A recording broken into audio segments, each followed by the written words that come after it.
आज हम लोग हिस्ट्री के चैप्टर 3 भारत में राष्ट्रवाद के बारे जानेंगे, जिसके अंतर्गत हम लोग जानेंगे कि राष्ट्रवाद की शुरुआत किस प्रकार से हुई। उसके बाद सेकंड, प्रथम विश्व युद्ध के बाद राष्ट्रवादी आंदोलन किस प्रकार से फैला, और तीसरा है महात्मा गांधी का उदय कह सकते हैं या फिर उनका आगमन कह सकते हैं। तो सबसे पहला बात आता है राष्ट्रवाद क्या है। तो यूरोप में राष्ट्रवाद और वियतनाम में राष्ट्रवाद के बारे हम लोग पढ़ चुके हैं। फिर भी राष्ट्रवाद क्या होता है? देश के प्रति समर्पण की भावना और एक तरीके से देश के प्रति प्राण न्यौछावर करने की भावना और एक तरीके से देश के प्रति डिवोशन रखना, ये होता है राष्ट्रवाद।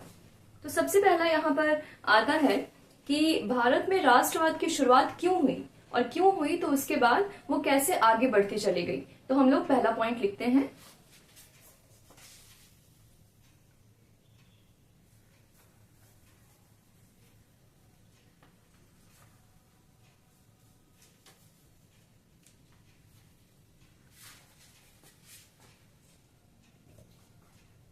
तो जाहिर सी बात है कि भारत में औपनिवेशिक शासन जो था वो फैला हुआ था। औपनिवेशिक शासन यानी कि ब्रिटिश सरकार यहाँ पर आए थे और उन्होंने क्या किया था, यहाँ पर अपना शासन व्यवस्था का प्रसार कर लिया था। तो इस दौरान क्या होता है, भारत के जो विभिन्न समाज के समूह रहते हैं, चाहे उच्च जाति उच्च समूह के लोग, जो अमीर तबके के लोग होते हैं, जो गरीब तबके के लोग होते हैं, किसी ना किसी तरीके से अंग्रेजों से पीड़ित ही थे। तो उनके स्वतंत्रता के मायने अलग अलग थे। जैसे कि जो किसान है उसके लिए स्वतंत्रता का क्या अर्थ हो सकता है, जो बड़े किसान हैं कि उनका जो लगान है, जो उनसे टैक्स लिया जाता है, उसकी कमी कर दिया जाए। जो छोटे किसान है वो क्या चाहते हैं कि हम जो जिस भूमि पर खेती कर रहे हैं किराए लेकर, उस किराए की भूमि का जो किराया है वो माफ कर दिया जाए जब महंगाई बढ़ रही है। तो मजदूर हैं, मजदूर क्या चाहते हैं कि हमारा जो वेतन है वो बढ़ा दिया जाए, जो काम की स्थिति है वो सुधार दी जाए। तो सबकी स्वतंत्रता के अलग अलग मायने थे, लेकिन जो पूरा समाज था वो किसी ना किसी तरीके से अंग्रेजों से पीड़ित ही था। तो सबके अलग अलग समूह बटे हुए थे और सभी जो थे प्रताड़ना झेल रहे थे। तो महात्मा गांधी क्या करते हैं, कांग्रेस का वो नेतृत्व करते हैं। ठीक है, कांग्रेस का नेतृत्व करके जितने भी समूह हैं जो कि पीड़ित हैं अलग अलग मायनों से, अलग अलग कारणों से अंग्रेजों से, उन सभी समूह को एकजुट करते हैं और एक राष्ट्रवादी आंदोलन खड़ा करते हैं। तो इसी कारण से राष्ट्रवाद की शुरुआत होती है।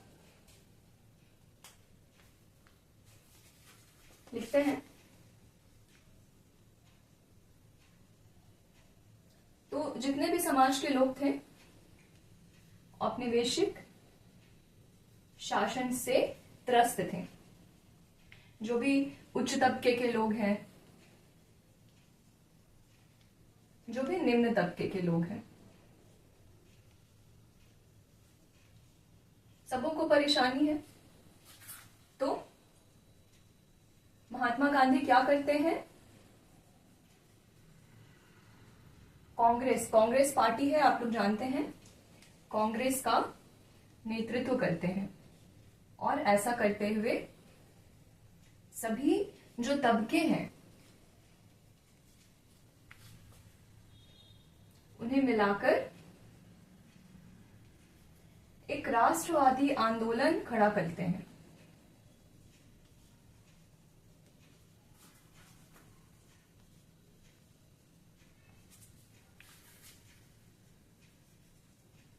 जिसमें ये कहा जाता है कि आपके भी जितने मायने हैं वो भी पूरे किए जाएंगे, आपके जो स्वतंत्रता के मायने हैं वो भी पूरे किए जाएंगे। तो यहाँ पे सबका भला होगा। इनके लिए जो थे वो स्वतंत्रता के अलग अलग मायने थे, जो कि मैंने बताया है अभी।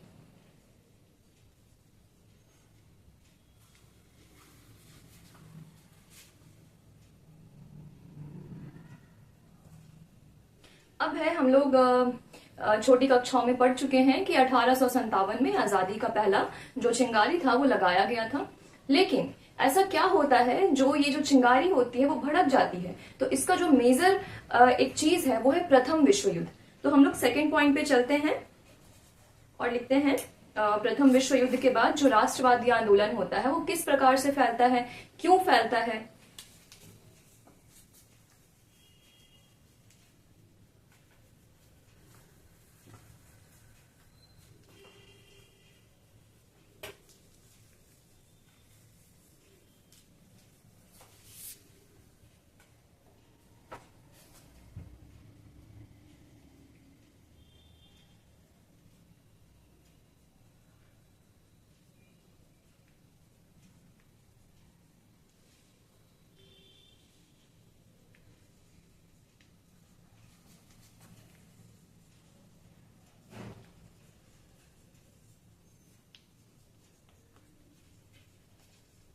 प्रथम विश्व युद्ध के बाद राष्ट्रवादी आंदोलन का फैलाव।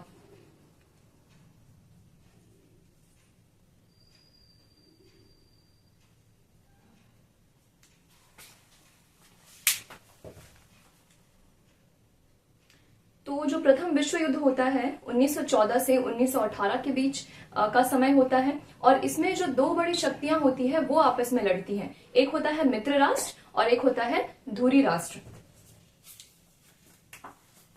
तो हम लोग थोड़ा इसके विश्व युद्ध के बारे में जान लेते हैं। दो यहाँ पे गुट हो जाते हैं, मित्र राष्ट्र और सेकंड है, पहले मित्र राष्ट्र लिखते हैं, ब्रिटेन, फ्रांस और रूस। अब बच्चों को इसे याद करने में प्रॉब्लम होता है, तो हम लोग क्या करेंगे, इसका जो पहला अल्फाबेट है ब फ र, इसको हम लोग शॉर्टकट में बफर याद करेंगे। ब्रिटेन, फ्रांस, रूस। हालांकि बाद में इसमें संयुक्त राज्य अमेरिका जो होता है वो भी जुड़ जाता है।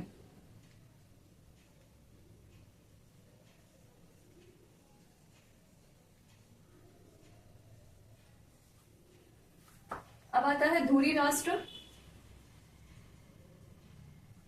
इसमें कौन रहेंगे, इटली, जापान और जर्मनी।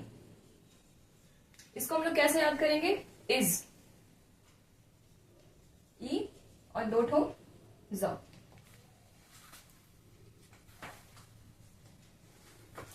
तो जो भारत रहता है वो मित्र राष्ट्र का सपोर्ट करता है।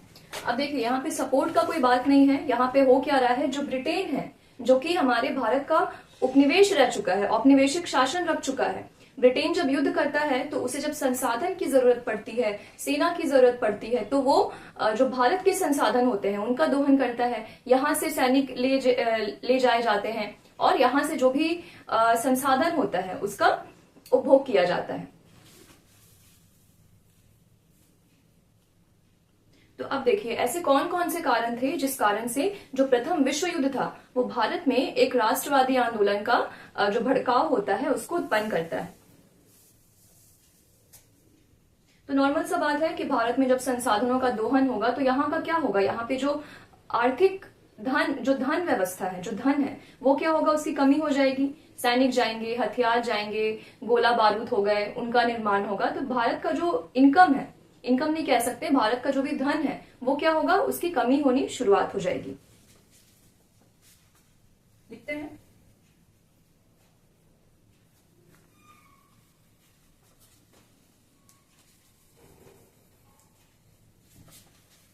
भारत मित्र राष्ट्र की तरफ से युद्ध में हिस्सा ले चुका था।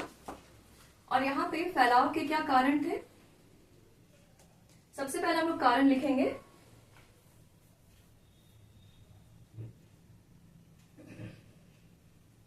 ठीक है, रक्षा व्यय में इजाफा।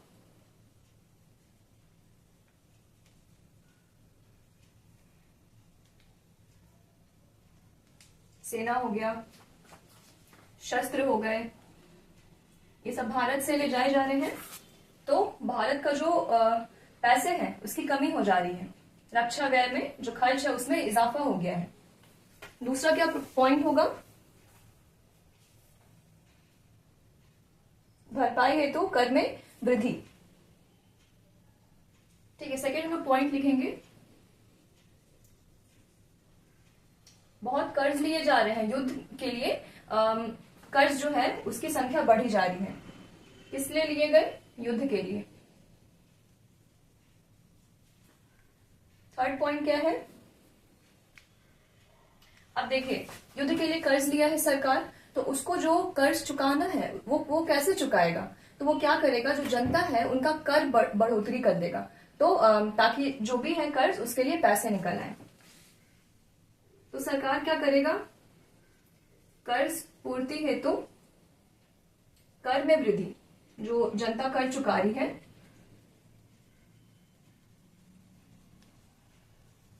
वो बढ़ा देगा। और क्या किया गया, अब क्या उसको कहीं से भी पैसा निकालना है तो अलग अलग सीमा जो है, राज्यों की सीमा है, वहां जाने पर सीमा शुल्क लिए जा रहे हैं जनता से। और क्या हो रहा है, जो इनकम टैक्स है वो स्टार्ट कर दिया गया, आयकर।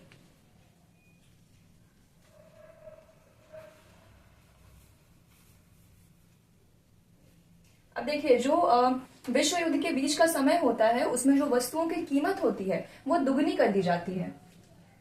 तो यहां पे एक आंकड़ा सामने आता है, 1913 से 1918 के बीच जो वस्तुओं का मूल्य होता है वो 2 गुना कर दिया गया। अब हम लोग आगे लिखते हैं पॉइंट्स।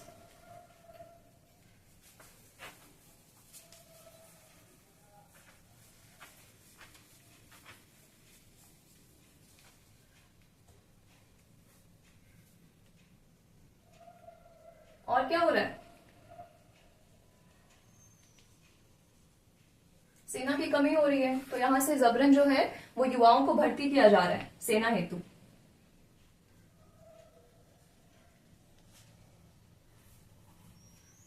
और किनकी भर्ती हो रही है, भारतीय लोगों की।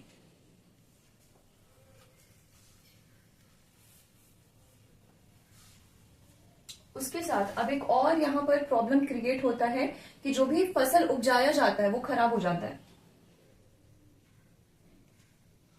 फसल खराब हो गया है, इसके साथ क्या होगा, हाँ, भोजन का अभाव हो जाएगा, खाद्य का अभाव बाजारों में।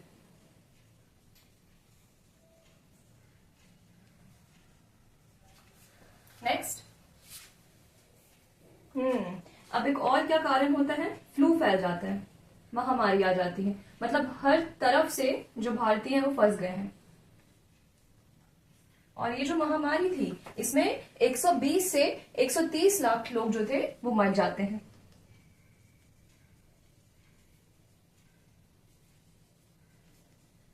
ठीक है, तो इतने सारे पॉइंट्स थे जिस कारण से जो लोग थे उनके मन में एक औपनिवेशिक शासन के खिलाफ भड़काव उत्पन्न हो गया था। ठीक है, इसमें भी लोग हैं कि युद्ध जब खत्म हो जाएगा तो हो सकता है जो स्थिति है वो बेहतर हो जाएगी, लेकिन ऐसा नहीं होता है। इस कारण से क्या होता है, एक तरीके से लोग जो हैं वो एकजुट होकर, एक बोलते हैं ना कि एक आंदोलन स्टार्ट होने से पहले मन में एक विद्रोही भावना आती है, तो वो जो विद्रोही भावना थी वो लोगों के मन में आ चुकी थी। क्या मानना था,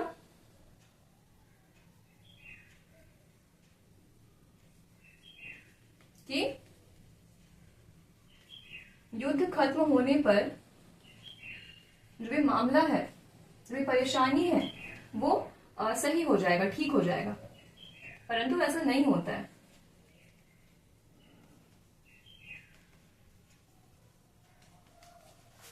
ठीक है, हम लोग सेकेंड पॉइंट पे चलते हैं, महात्मा गांधी का आगमन। तो नॉर्मल सा है कि लोग अगर विद्रोह कर रहे हैं तो उन्हें एक नेता की जरूरत है जो उनकी मांगों को जो औपनिवेशिक सरकार है उसके सामने रखेगा। तो इसके लिए जो महात्मा गांधी है वो आगे आते हैं।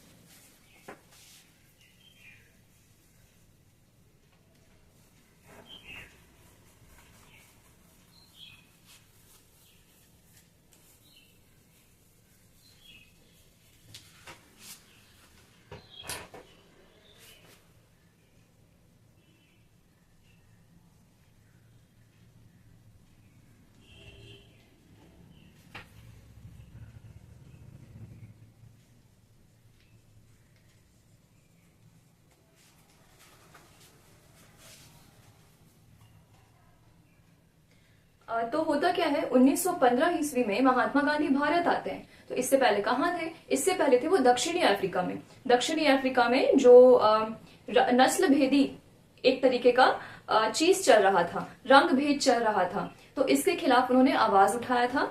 और ये जो चीज उन्होंने जो आंदोलन किया था उस आंदोलन को वो सत्याग्रह का नाम देते थे। अब सत्याग्रह क्या होता है उसे जानते हैं, तो पहले इसको लिख लेते हैं। 1915 में महात्मा गांधी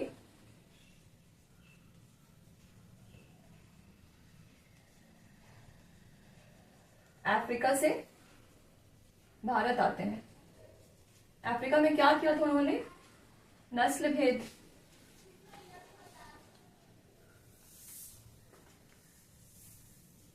जो नस्ल भेदी सरकार होती है उसके खिलाफ ये आवाज उठाते हैं।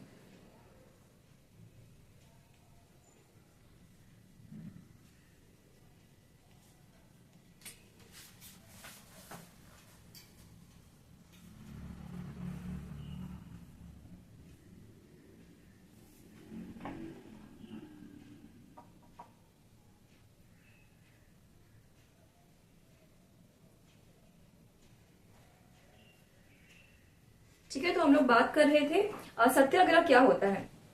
महात्मा गांधी ने जिस प्रकार से अफ्रीका में काम किया था, उस जो संपूर्ण स्थिति है उसको वो सत्याग्रह का नाम देते थे।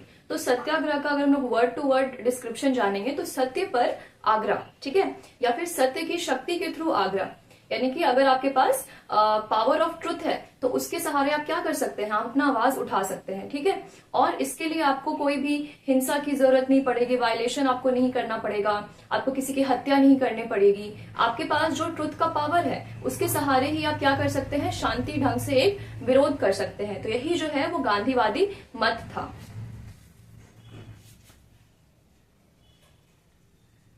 सत्याग्रह होता है सत्य की शक्ति पर आग्रह। If you have power of truth तो आप क्या कर सकते हैं, आप उसके थ्रू जो भी है अपना रिवोल्ट आंदोलन वो चला सकते हैं। और इसके सहारे इसमें आपको हिंसा, आक्रामकता और क्या जो भी मार काट है इसके ये खिलाफ जो प्रिंसिपल है वो इसके खिलाफ है, ठीक है। उग्रता,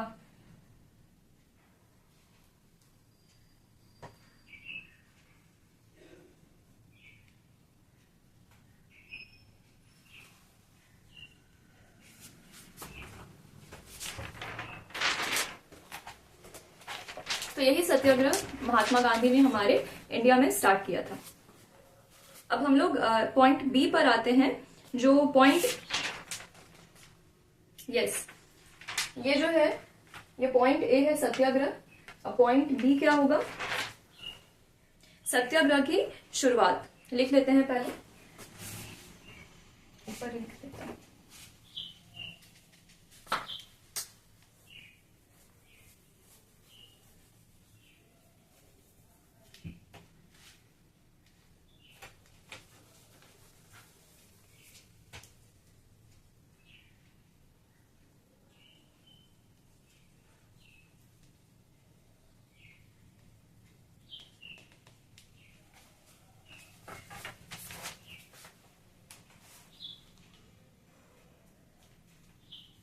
ठीक है, तो यहाँ पे महात्मा गांधी ने 3-4 जगह पर ये जो सत्याग्रह आंदोलन था वो स्टार्ट किया था।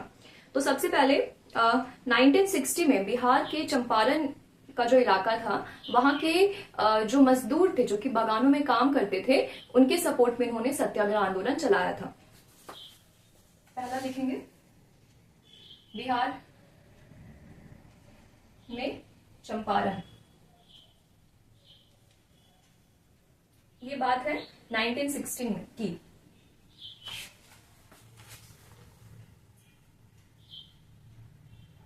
और ये जो था ये जो आंदोलन था ये बागान व्यवस्था के खिलाफ था। तो इसमें होता क्या था कि जो मजदूर होते थे बागान के, उनसे जबरन क्या कराया जाता था, खेती करवाई जाती थी, कॉफी की, नील की, जिसका जो मांग रहता था वो दूसरे देशों में काफी रहता था। लेकिन इससे क्या होगा, अगर वो नील की खेती करेंगे तो नील से जमीन क्या होता है, उसकी जो उपजाऊ शक्ति होती है वो खत्म हो जाती है, और बदले में इन्हें पैसे भी उतने नहीं मिलते थे मजदूरों को। तो ये इसके खिलाफ इन्होंने आंदोलन किया था। जो यूरोपीय सरकार था, यूरोपीय सरकार द्वारा जबरन कॉफी, नील की खेती करवाई जाती थी, जिसके खिलाफ थे बागान के मजदूर।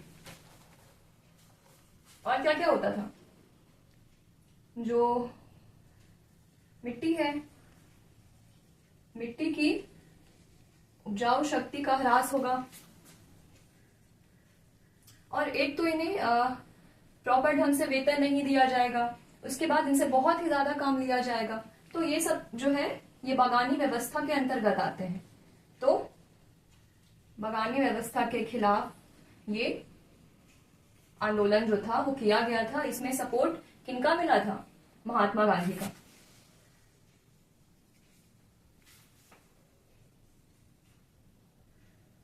महात्मा गांधी का मजदूरों को सपोर्ट। ये तो पहला हुआ। अब दूसरा गुजरात के खेड़ा गांव में हुआ था 1917 में।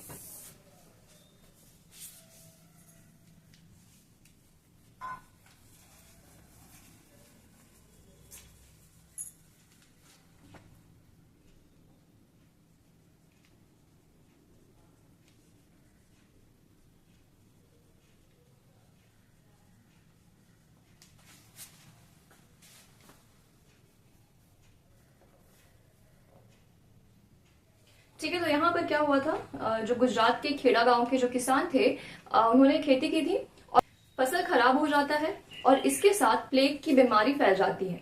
तो इस कारण से जो यहाँ के किसान होते हैं वो लगान चुकाने में असमर्थ रहते हैं और वो ये चाहते हैं कि उनका जो लगान है वो माफ कर दिया जाए, परंतु ऐसा होता नहीं है, जिस कारण से महात्मा गांधी क्या करते हैं, इन लोगों के समर्थन में सत्याग्रह आंदोलन स्टार्ट करते हैं।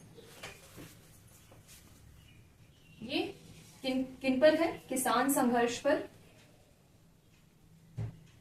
क्या हो गया था? फसल खराब, प्लेग फैल गया, और किसान क्या चाहते थे?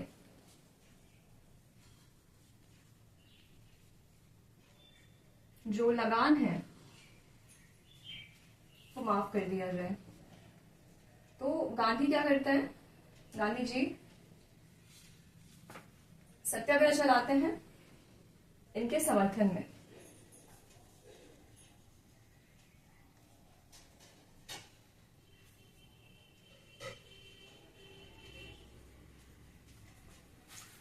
ठीक है,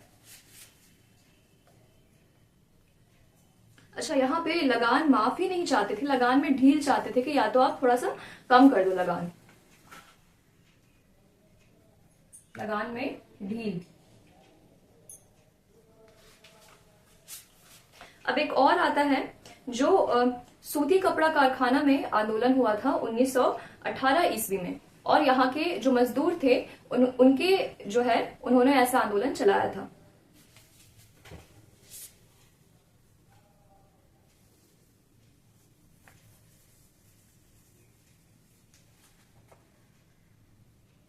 अहमदाबाद में।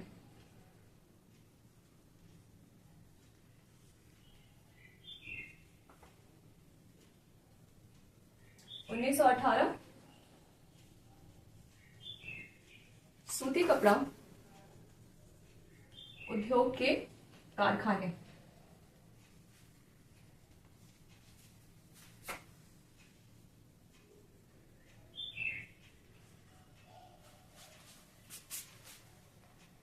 ये जो था ये मजदूरों का सत्याग्रह था, और जो मजदूर थे वो इस मांग पर थे क्योंकि महंगाई बढ़ गई थी, तो हमारा जो वेतन है वो 50% आप इंक्रीज कर दीजिए।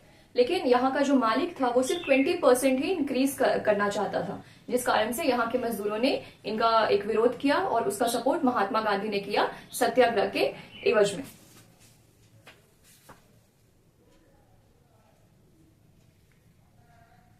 मजदूर आंदोलन, मजदूर सत्याग्रह यू कैन से। और ये क्या चाहते थे? मजदूर चाह रहे हैं कि 50% इंक्रीज हो जाए इनका वेतन, लेकिन जो मालिक है वो किस बात पे अड़ा है कि सिर्फ हम 20% ही इंक्रीज करेंगे।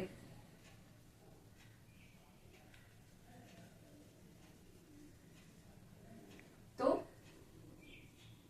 गांधी जी और मजदूर ने मिलकर यहां पर सत्याग्रह आंदोलन किया।